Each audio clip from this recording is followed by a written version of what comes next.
Field nonprofit is bringing a new resource to a new area. Billy Brightman is live outside the DCO Connects to tell us more about it. Billy, good morning. Good morning. The Developmental Center of the Ozarks started this new program in Nixa to turn the community into a classroom. DCO already helps helps people of all ages with developmental disabilities, but this program targets a specific niche of adults, those who have interest in exploring the community, improving their social skills, and gaining independence. This can include things as small as learning the proper way to greet people to things as big as buying their own groceries on their own.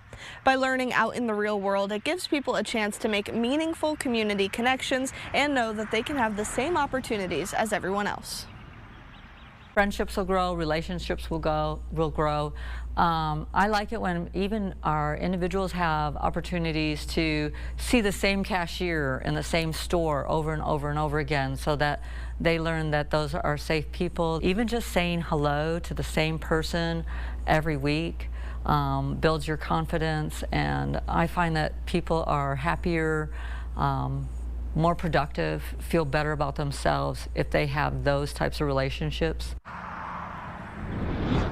Enrollment for the program is open right now, and you'll be able to find that link shortly at this article at ky3.com. Live in Nixa, Billy Brightman, KY3 News. All right, Billy, thanks a lot. Meanwhile,